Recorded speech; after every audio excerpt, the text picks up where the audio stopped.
How does Napoleon take over the farm? He drives Snowball out of the farm by pretending like he doesn't really understand the whole windmill thing, and he thinks that it's a bad idea, and that makes Snowball a traitor. So he drives him off the farm and convinces all the other animals that he's right. Convinces them that no matter what Snowball told him, it was all lies, and the reason for building the windmill, he never actually was planning to build it in the first place. He was working with Jones all along, Mr. Jones, who owned the farm originally, and the whole thing with the battle of the cowshed wasn't even, Snowball didn't even plan it. He had actually planned that on Jones' side. That's why he ran away at first. He wasn't running into battle, he was actually running away from it so that he could tell Jones what was happening. Why does Napoleon manipulate the other animals? He manipulates them so that he can control them.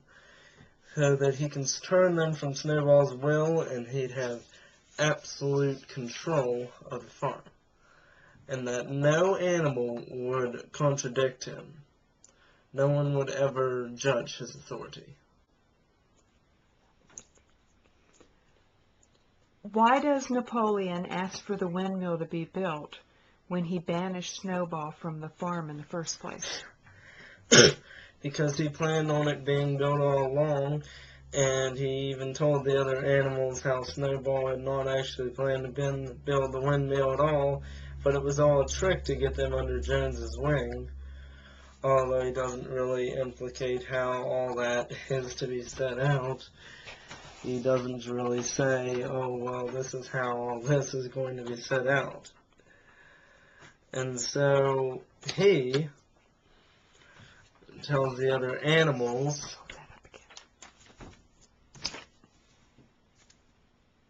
this is Napoleon, and he tells the other animals how the farm is ran, and he actually uses these dogs to control the farm animals. Molly ends up running away. Boxer is the one that works the hardest on the farm.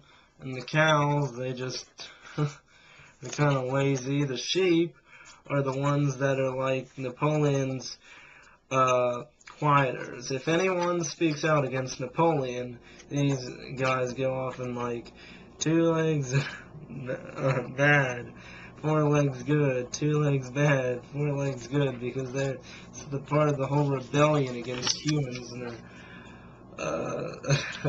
so against the farm. And so he uses these dogs to silence those who would be working for Snowball or against any of the other, they're working against him, they're working with Snowball, they're working with Jones or one of the other farmers to overtake the farm, and these dogs silence them. And so but whenever someone is starting to question Napoleon, he doesn't want to act like he's some brutal tyrant.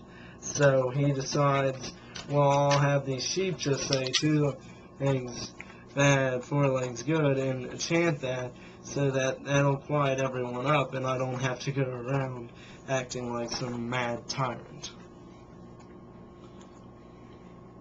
How does Napoleon announce Snowball a traitor?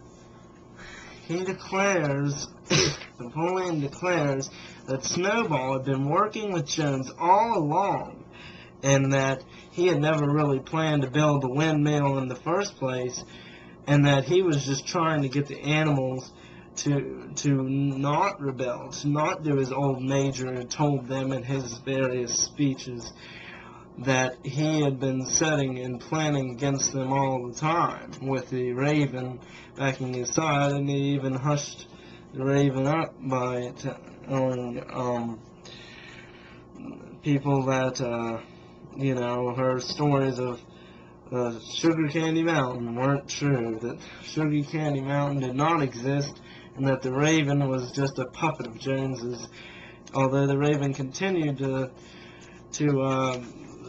talk about the things, the Sugar Candy Mountain story.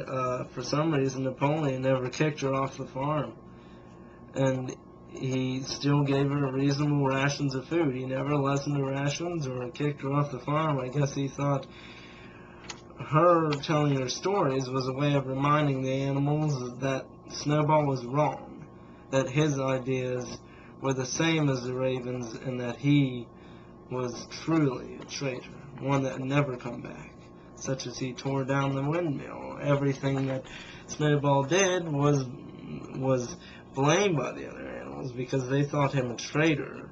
They thought he's the one who knocked down the windmill in the first place, even though it was really probably a storm. Although no one really knows for sure, they think that Snowball did it, and so they think, how could he betray us like this? He really was a traitor, and that's how Napoleon manipulates the other animals into thinking that Snowball must have been a traitor. How do Napoleon and the other pigs act like humans? They act like humans by walking on two legs and drinking whiskey and acting like they're all high and mighty, like they're better than the other animals, and the other animals just accept it, and they think it weird at first, and they're kind of about it, but then the sheep go on their little rant. But even after the sheep go on their little rant, the animals still have questions about it, so Squealer shows up and explains things to them, yet they still have questions about it, and eventually the dogs say, listen here, you do as Napoleon says, or else we'll silence you. And then the animals get so frightened, all the animals get so frightened that they just, decide to go away. Although Molly had already ran away. And the reason Molly ran away is because she didn't, I don't think she agreed with the new ways of Napoleon and stuff like that. I don't think it was just the fact that she didn't get to wear ribbons like she used to and eat sugar and stuff, although she was allowed to wear ribbons whenever she wasn't caught. She wanted to wear those ribbons and eat the sugar and live as they used to, because I think she was a smart one. She was the one who realized that Napoleon's ways were wrong, and so she ran away. So she was the one animal with some dignity and common sense, and who wasn't afraid to just run off and realize that, well, she said, I think she's the one who stopped and said, well, I'm not going to take this from you, and I'm going away. I'll go join some other farm, some farmer who treats me nice and gives me sugar and lets me wear my ribbons.